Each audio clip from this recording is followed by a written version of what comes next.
আমি অনেক দিন পর সেজেছি কোথাও যাব বলে। তো আজকে একটা আমাদের অ্যানিভার্সারির ইনভিটেশন রয়েছে, তো সেখানে যাব। বাট অনেক দিন পর শাড়ি পরলাম। সবাই প্লিজ কমেন্টে জানিও কীরকম লাগছে আমাকে। তারপর পুরো ভিডিওটা অবশ্যই দেখো।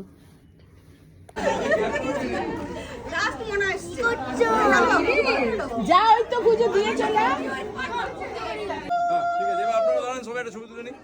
তো আজকে শ্রীরামপুরে ছিল একটা ওয়েডিং অ্যানিভার্সারি সেলিব্রেশন ইনভিটেশন। তো বাড়ির সকলে মিলে কিন্তু আমরা তৈরি হয়ে গিয়েছিলাম সেই গেট টুগেদার পার্টিতে। অনেক দিন পর কিন্তু সবাই মিলে এরকম একটা গেট টুগেদার পার্টিতে আমরা অ্যাটেন্ড করেছি। বাইরে প্রচণ্ড ঠান্ডা ছিল, বাট তা হলেও আমরা কিন্তু একদম ঠান্ডার দিকে কোনো মনোযোগ দিইনি, খুব এনজয় করেছি। আর সাথে সাথে আমার বেদবাবুও কিন্তু প্রচণ্ড এনজয় করেছে। আর ওর এটা আফটার বার্থ সেকেন্ড ইনভিটেশন ছিল, তো ও খুবই এক্সাইটেড ছিল। তো সে খুব মজা করেছে। তো তার আগে তোমাদেরকে এটা দর্শন করিয়ে দিই। তো রিসেপশনে যখন আমরা যাওয়ার সময় নামলাম, তখন জগন্নাথ বলরাম আর সুভদ্রার এই মূর্তিটা দেখলাম। এবার বাড়ি ফেরার জন্য তো রেডি তো হতেই হবে, আর ফিরেই রয়েছে এই খোলার একটা ঝামেলা।